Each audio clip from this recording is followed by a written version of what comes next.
This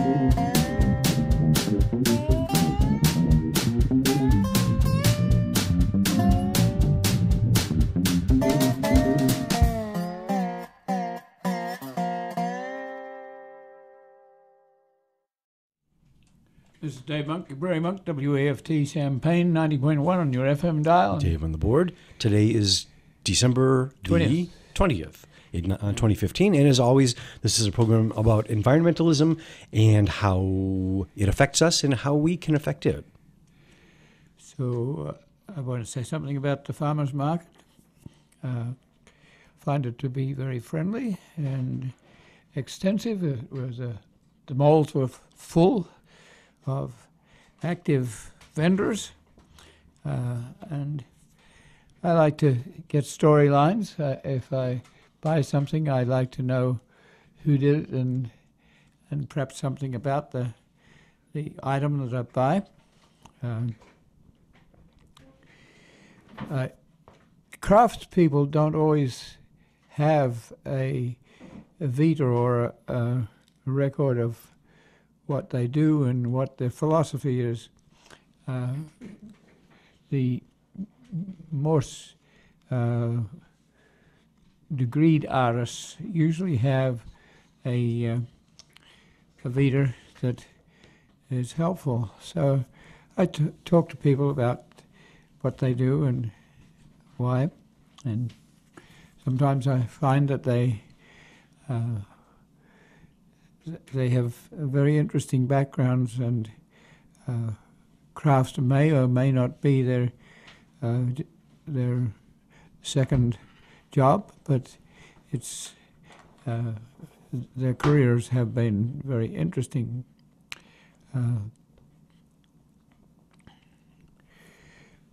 I have to warn you, you can't stand in front of somebody's craft area and take space when and block sales. So you have to be very careful and back out if somebody arrives, but that's manageable and understandable.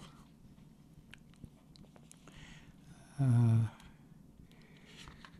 give you some examples of the sorts of things that I find interesting. I talked to a man with spoons. He's a retiree from the University of Illinois, but for years he's been remodeling forks and spoons, and is very creative. And he's also an environmentalist, and when we talked about the Kickapoo Trail, he had canoed under the large bridge on the Vermilion River, and so we had a friendly discussion. I talked to somebody about computers and what they were doing with computers, and they were doing research on flight lines where winds and certain areas of flight lines get to be a challenge. So I was reminded that my niece is a skydiver, and they often come from Australia to Los Angeles to experiment with wind tunnels, and something of the same problem exists on runways. So,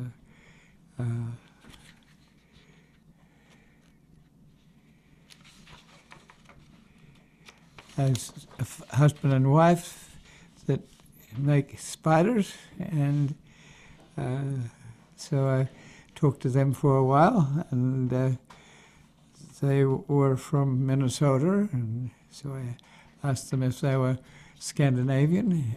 No, they were from Prussian German, and they were here because the husband got a job as a professor of vegetable science, and this is what they were doing in retirement. The wood carver was there was it was interesting shavings. So we had a discussion about the use of shavings as mulch. There's a lot of cellulose in in wood shavings, and they can be used to prevent the growth of weeds, but they're not fertilizers. They're not easily broken down by microorganisms, and if you expect them to be broken down by microorganisms, then that takes those microorganisms from other organic jobs.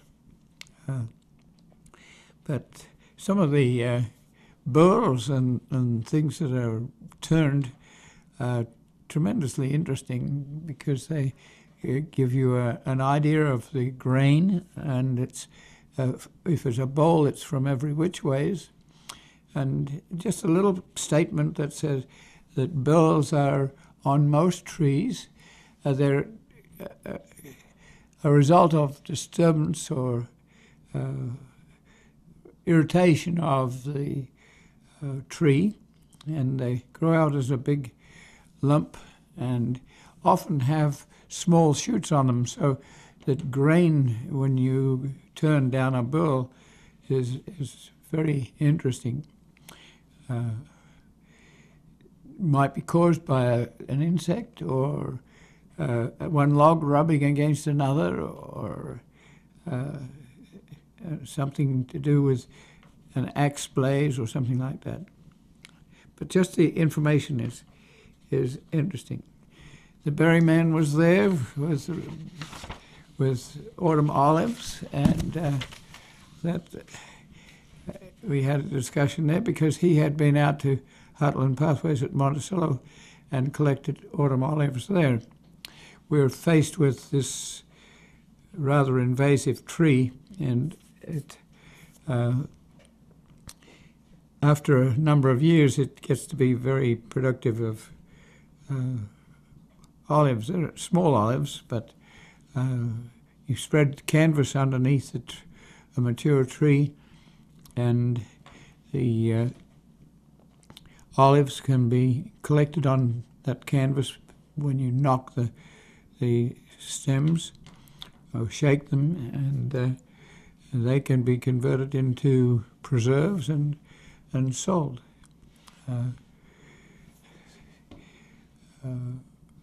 That removal of olives helps us because otherwise we have a gazillion of seeds invading our prairie, and what happens with the autumn olives is that they shade out the prairie. So that's helpful. There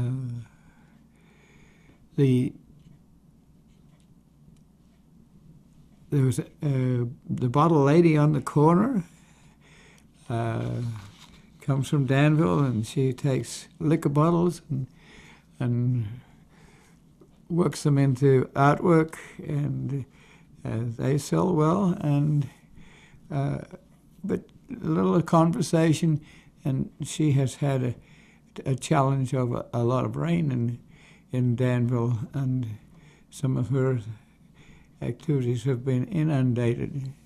Just little pieces of information that you exchange, and it lets you know who's who. And sometimes you can send a little piece of information with something that you're giving to another person. Carrie, the apple lady, has holdover stock. So this is the last farmer's market. So does she have cold storage? No. So she has been distributing some of her materials, vegetables especially, to other agencies, mostly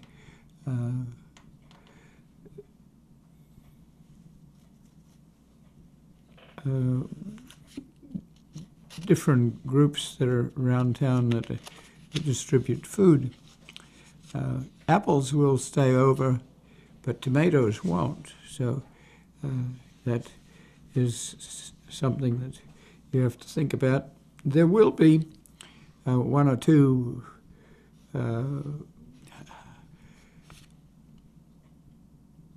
indoor farmers markets until the outside market is restored.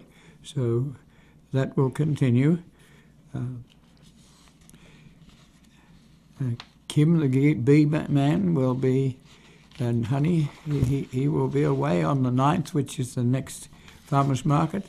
So we might just fill in for him at that point. So I just find just mooching around the farmers market very good. I have spent time selling art prints there and found that very successful too. I can't do that outside very easily because the dust gets onto the prints and scratches them. And wind blows too, and rain gets there. So you're a little more exposed when you're outside. So I want to change the topic now to Australian Christmas.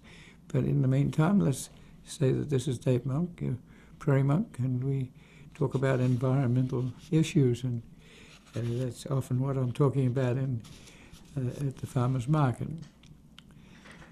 The Australian Christmas is in the southern hemisphere. It's hot, and it's almost in monsoonal area. We're at the bottom edge of the monsoonal area, so in January especially you're likely to get rain, and a lot of inches of rain. We lived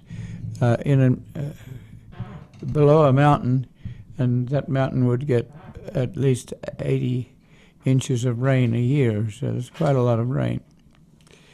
And the soils are not that good. They've been underneath the ocean, so they're not likely to absorb a lot of the water. It runs off, so you have waterfalls everywhere. We could count like 14 waterfalls on the mountain that we looked at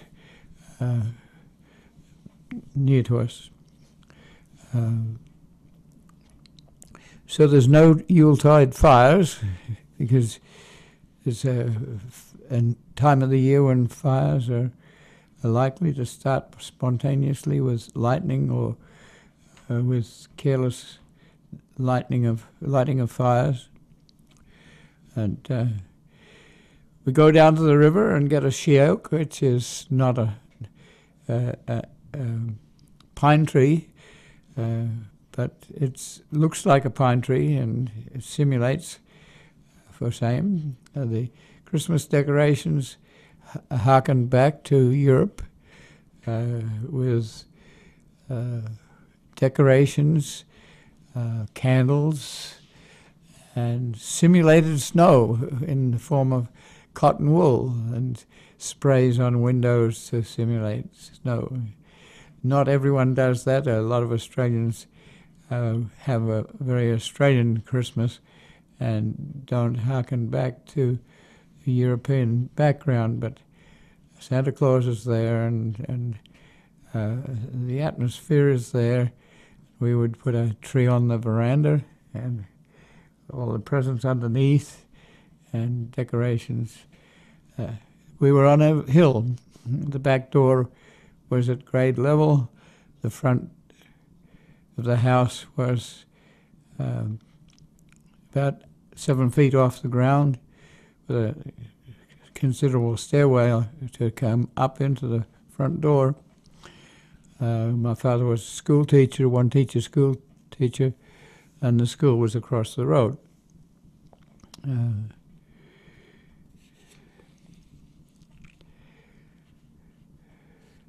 We would be hot and willing to go swimming if you got the chance, but the theory was that you should not go swimming on a full stomach because you might get cramps and drown. So people would wait a couple of hours after a meal before they went swimming.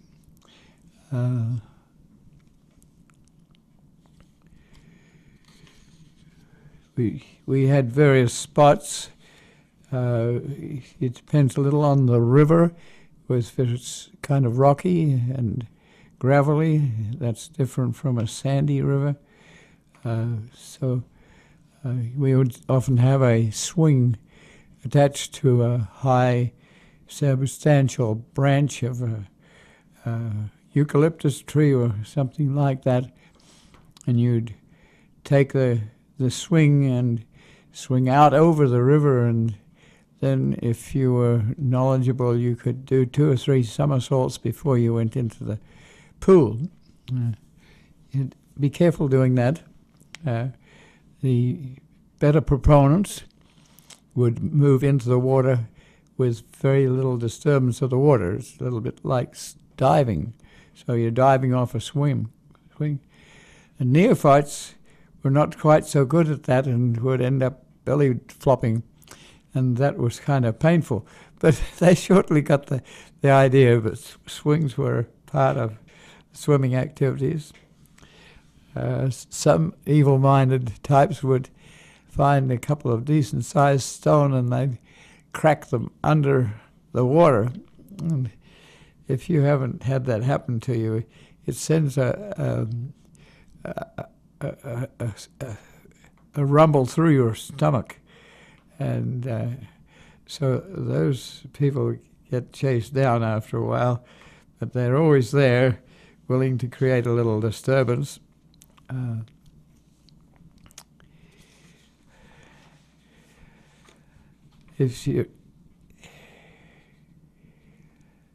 looking at my notes. There's always people who would swim for a while and then go walk in the woods. The woods in Australia are very interesting. They're a dry area. Most of the soils have been under the ocean for many years, and there are little dilwinias and all sorts of other plants that can survive in a dry area, and they're very small flowers, but very interesting. My parents had a house in an area like that, and they had an English garden, and my mother was English, and but we kept about a third of the property in native plants, just because they were interesting.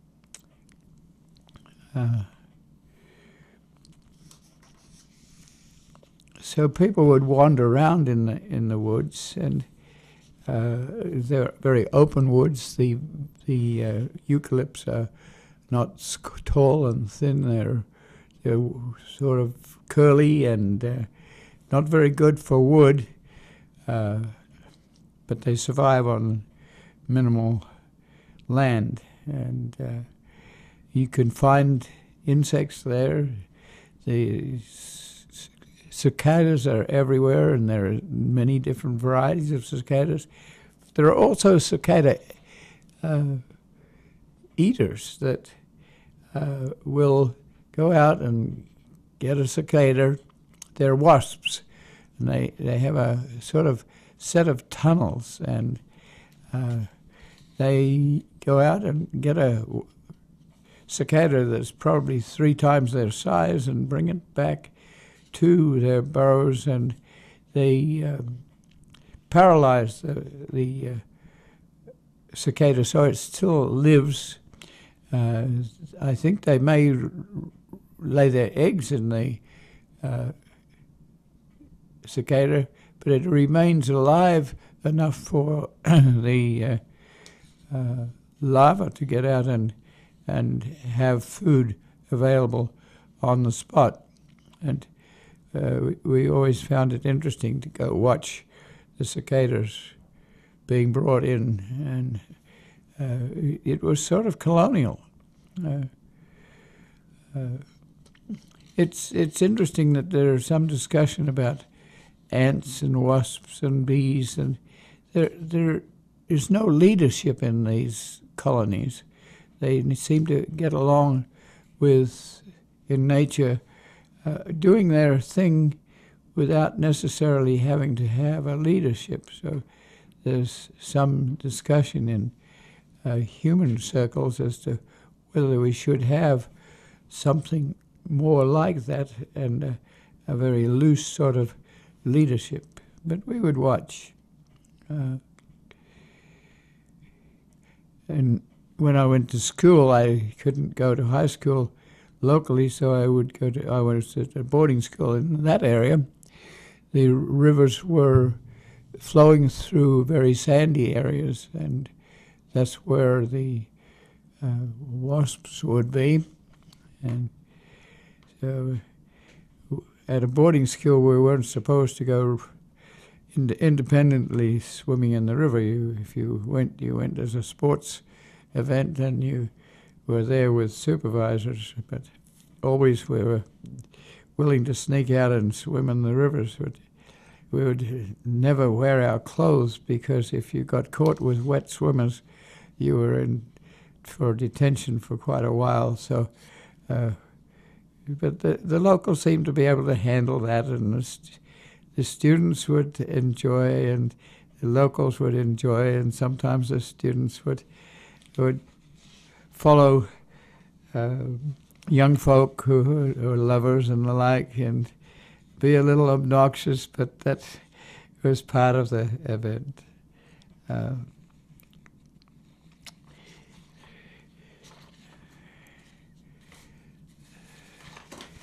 So going back to Christmas, we would have relatives and friends come from the city near to Sydney. Well, we were like 350 miles from Sydney, but they would come for the vacation. And it was kind of different for them, because this was a little village with a store and one gas pump and an outdoor telephone booth and phone lines that included lines where several people would be on the same line, and you had your particular ring. There was a hall and a school and a church that was used by several different denominations. You were at the base of a mountain where earth plates were moving, and so you have up the coast of Australia a great divide or a mountain, and that catches the wind that comes across from the Indian Ocean, comes right across Australia and still has some moisture in it, and so as it rises up, it falls on that escarpment. And we lived below the escarpment, where there were rivers that ran off that mountain and ran out across a 40-mile coastal plain. Sometimes there was not that much coastal plain, but this coastal plain had enough alluvium coming off of those mountains where there was a little bit of a volcanic activity that the alluvium was quality enough to run dairying, and mainly dairying and mixed farming.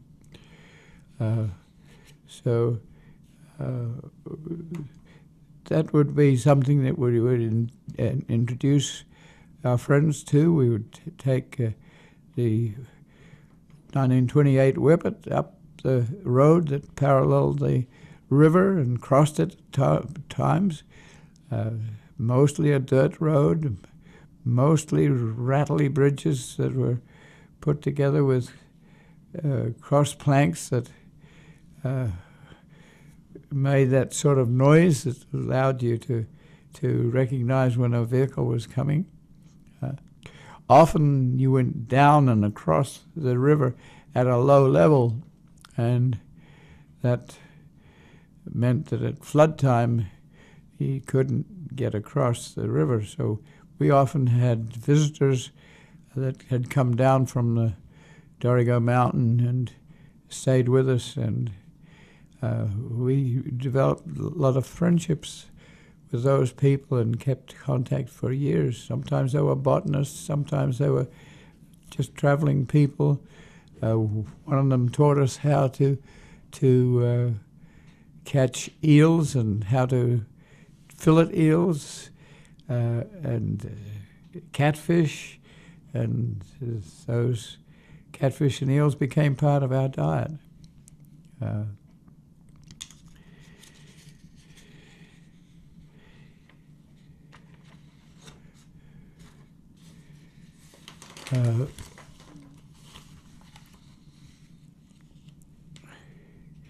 some of the trucks that came down the hill were coming from the mountains where there was rainforests, and I hesitate to say, but the Australians were no different from anyone else. They took down the rainforest and picked out the trees that they wanted for coach work and building, and burned the rest.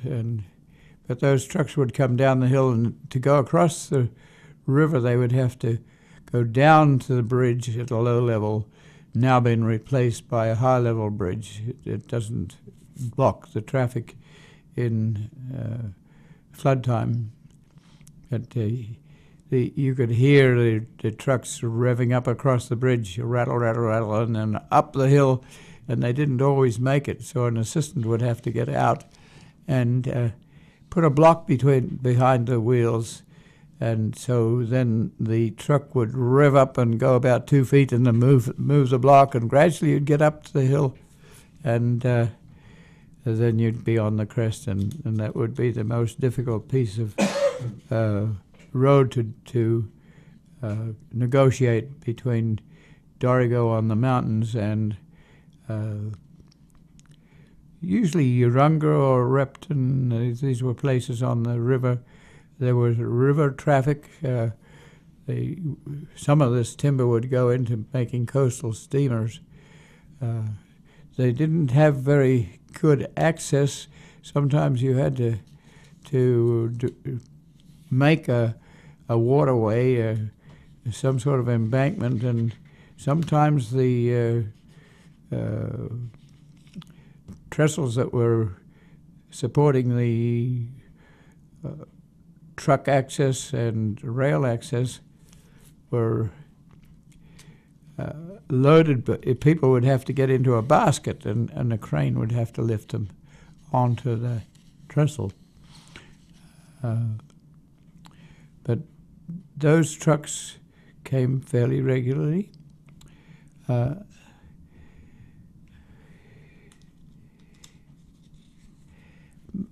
My father had a small farm associated with his school. There was a commons nearby. Australians have stock routes, and when you didn't have trucks to move cattle to market, you used stock routes. Those stock routes were intermittently provided with a commons, where you could take your cattle and leave them overnight, and so we could use the commons, because by the time we were there, most cattle were taken out by truck, and the commons were obsolete, but they were still owned by the community, and so we would have the cattle that we had. We had probably about 10 cattle, and they would graze also on the roadside. So after school, we would have to go find the cattle and bring them back. Sometimes they came back by themselves.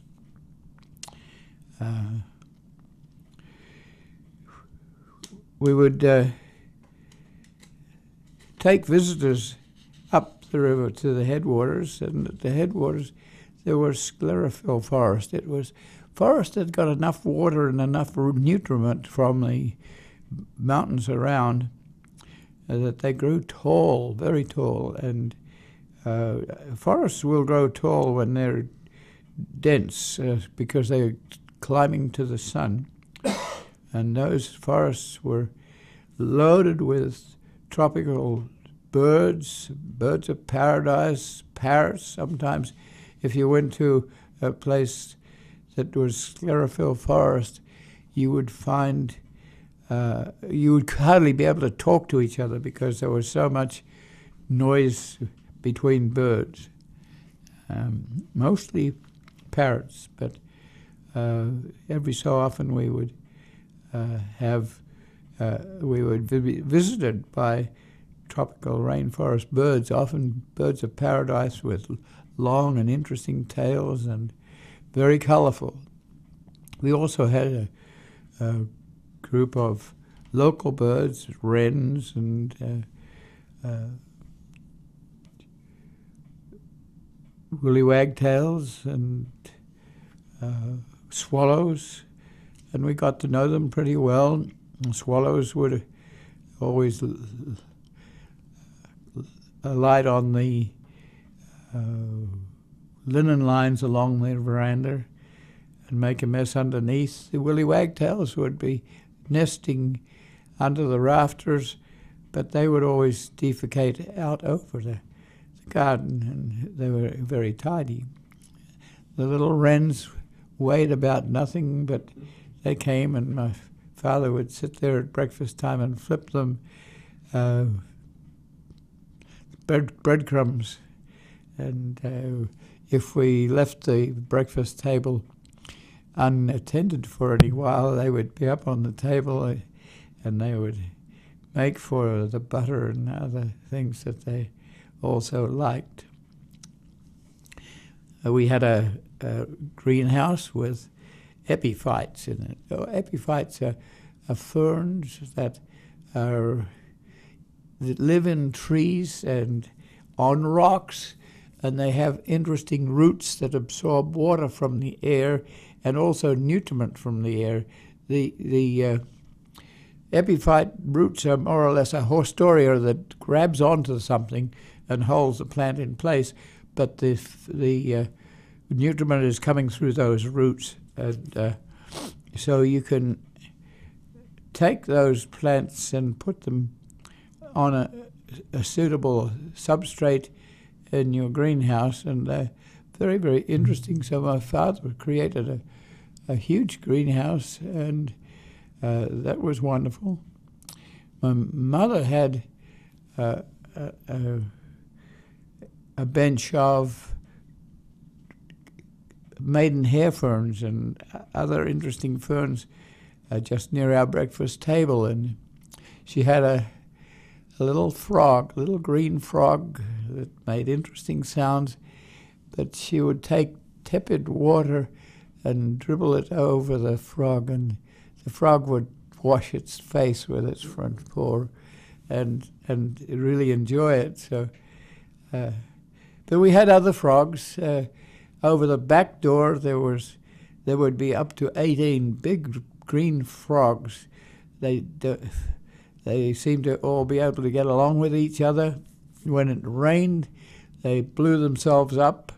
This is a way of dropping onto the floor without hurting yourself, is to have a body full of air, and then when you fall, it exhausts, so you can hear this air being released as the frog jumps down and finds its way to the tanks. We didn't have laid on water. We had 1,000-gallon tanks that took water off the roof. And so they would climb up on top of the roof and spend their night catching mosquitoes and other insects. Then they would return to the top of the door, and we would enjoy their company. Sometimes we would have lizards. We had several lizards that we got along with, and we had to watch because our hot water came from a tub that was heated each day, and if a lizard got too close to the copper, then that was not good for the lizard. So, but we could also feed the lizards things, and we had a chicken run, and we had a big lizard there. That was a goanna, about 4 feet long, and they come in various sizes. They have a big fat belly, and they can climb trees, but they can also climb into your chicken run nests and eat the eggs. And it's rather interesting to watch a goanna eat an egg with a forky tongue. It has to break the egg open, and so we also had hawks, and if you weren't careful, the hawks would take your chickens, especially young chickens, So we had to have that sort of protection. The toilets were outdoors. They were pit toilets, so when one pit was full, you moved it, and then you grew a grapefruit tree on the remainder, and the grapefruit produced very nice grapefruit.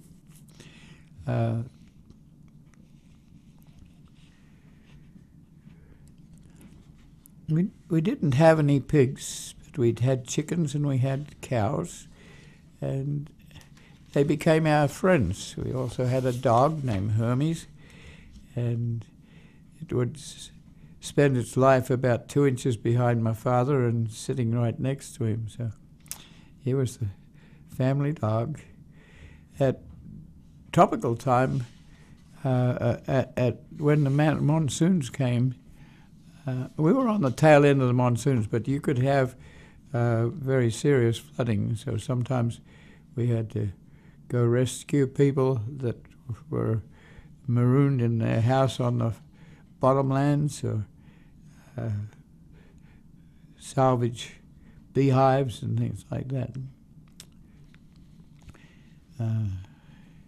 We had snakes, and you didn't lift up a board or a piece of iron without you looked for the snakes underneath. Most of them were relatively small, up to about 4 feet long.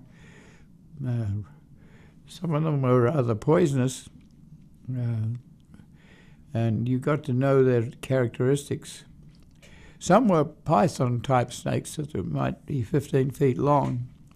A next-door neighbor saw one climbing up an orange tree, and that snake had lots of lumps in it, and each lump was a chicken. So the snake had found the chicken yard. Usually farmers like to keep those sorts of snakes and take them to a set of rabbit warrens.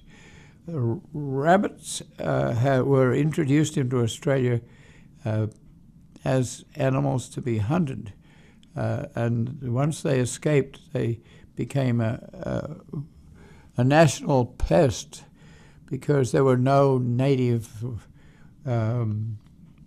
predators. And so the Australians have spent countless money putting in rabbit-proof fences, and then the rabbits burrow under them, and then they've invented a myxomatosis, which is a disease carried by mosquitoes that gets into rabbits, and that reduced the population dramatically, but then the rabbits got resistant to that disease. So rabbits are still a problem in Australia. We had orchards.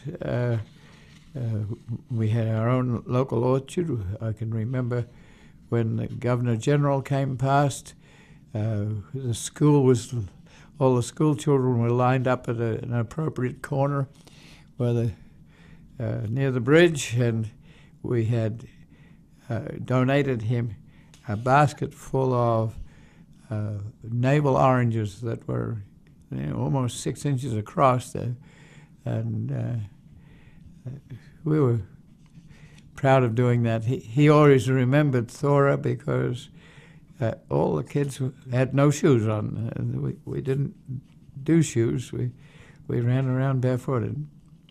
But those little events happened every once in a while. The orchard we had a counterpart where two immigrant Eastern Europeans, Mr. Kont and Mr. Pletsky, had a formal orchard and a nice, neat little sales unit, and they lived there in a house, and we would go buy oranges, pomelos. Pomelos have a very thick skin. They're used to provide pectin, so if you're making jam, it helps to thicken the jam. There were Chinese gooseberries, which these days have been called kiwis. And I find out that that's because kiwis are a flightless bird in New Zealand, and when they roll themselves up and sort of bury themselves in a little burrow, they just look like the outside of a kiwi that you can buy in the shop. So the name was appropriate and probably had something to do with the sales mechanism.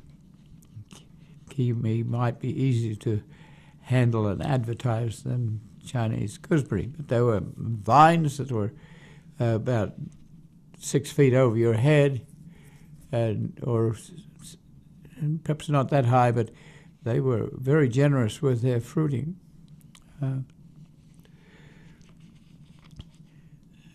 We would buy passion fruit. Sometimes you went in and you picked the things yourselves and then got them adjudicated. We can do the same thing here with orchards.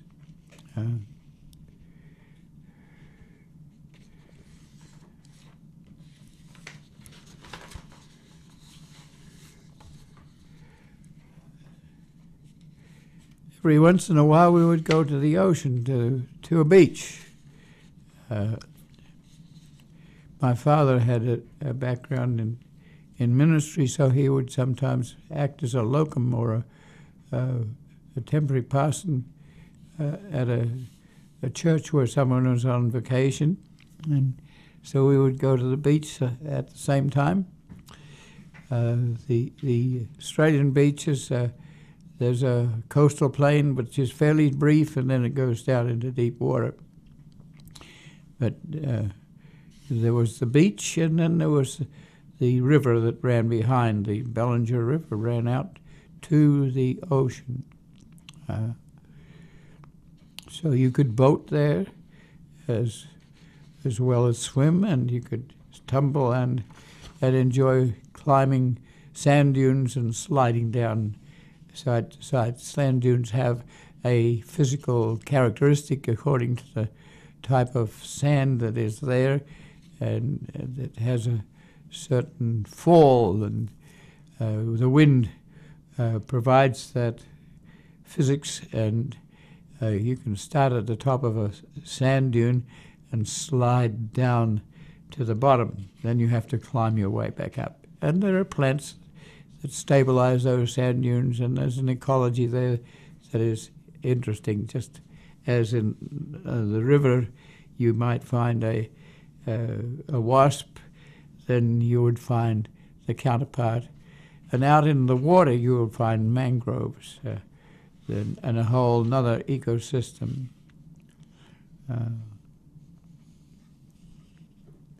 When we went to the coast, we went by rolling hills, and it was beautiful enough that it was attractive to artists to sit there and paint the mountains in the background. One of the very famous painters that would do that was named Gruner, and it's almost one hill where Gruner would do his painting. Some of the lumber would go to the mouth of the river at Urunga and be loaded onto coastal steamers and sent to Sydney, the nearest major local city. When we went to the coast and to beaches, we had to be careful to come back home, because cattle that are used to being milked at a certain time of day get very upset with you if you are not there to milk them at the right time. And if you arrive late, you can almost see them being upset with you. So we would be careful to come back. My father was a teacher at a one-teacher school, and that meant that sometimes you only had 14 students, sometimes you had 35 or 50. If the road up the mountain was being repaired, then you had a lot of students all of it at once. All of the classes were in one room, and so everyone overheard everyone else, and sometimes senior students would be able to help junior students on their way up. When it rained, you had to disperse your classes quickly because some would be on little streams and rivulets that would flood within the hour, and the walkways across those streams would be flooded. They usually kept a boat on one side so that you could get across if necessary, but flooded streams are not easy to negotiate with flat-bottom boats. They are hard to negotiate with, so it's better that they get across their planks to their small farm or home before a storm. So that was always part of things. The students would arrive about 9 o'clock, and my father had a brake drum hanging on from the ceiling, and a hammer, and that was the bell to announce the start of the school day, and a little assembly outside, and the people would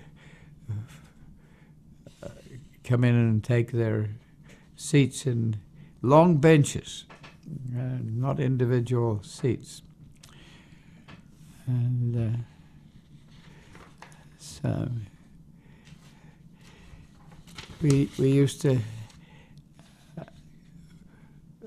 boil our clothes in a copper, and so washing day was usually Monday, and we would have 2 tubs and a wringer in between, and so the boiled up clothes would be put through the wringer and hung out to dry. You had to be careful if you had a young calf, a potty calf, that was being weaned from its mother. Those calves have what is called a suck potential, and they would latch onto something on the linen line and suck it as if it was their mother's teat. But it would ruin the piece of laundry that was there. So we always had to be careful that the calves didn't have access to the linen line.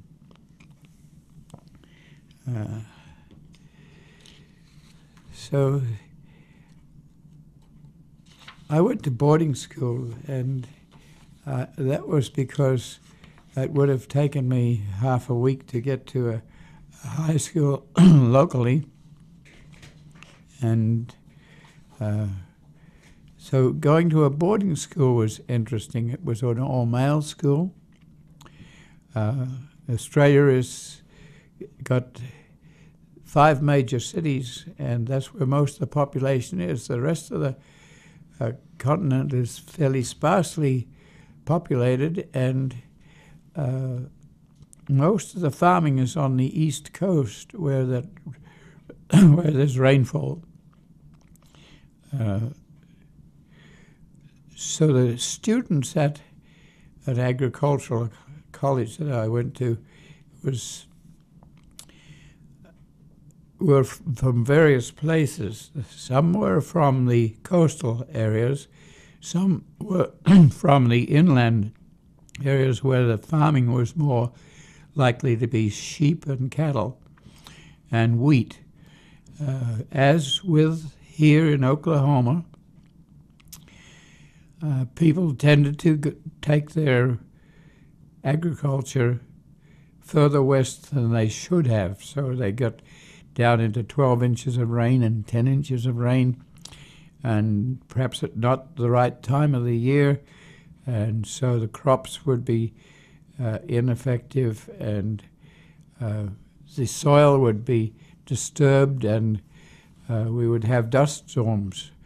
So that sort of thing stopped. But we also have rainfall that falls on the mountains and runs east to the Pacific Ocean very quickly, whereas the rivers that run west to the Australian Bight are slow-moving and not very well supplied with water. So one of the aims of the Australian engineers has been to put dams on the east coast of the mountains and channel it through the mountain and provide irrigation water to the west, and at the same time generate hydroelectricity from the fall of that water. So we do have inland waters, the Murrumbidgee, the Murray, and the Darling rivers. But when you have a drought, those rivers become small swamplands and not connected. So it's a part of Australian inland being fairly dry. Those slopes on the other side of the mountain, nearer to the coast, but on the west side of the mountains, still receive enough rainfall that you can have fat land raising and crops, not corn and soybeans so much, but as more like wheat and oats. We grew up with horses, and I've plowed fields with horses and a single furrow plow.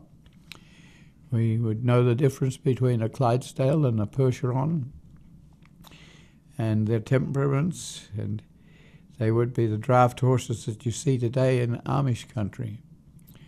You would also have riding horses, and you would have ponies that could corral cattle and sheep.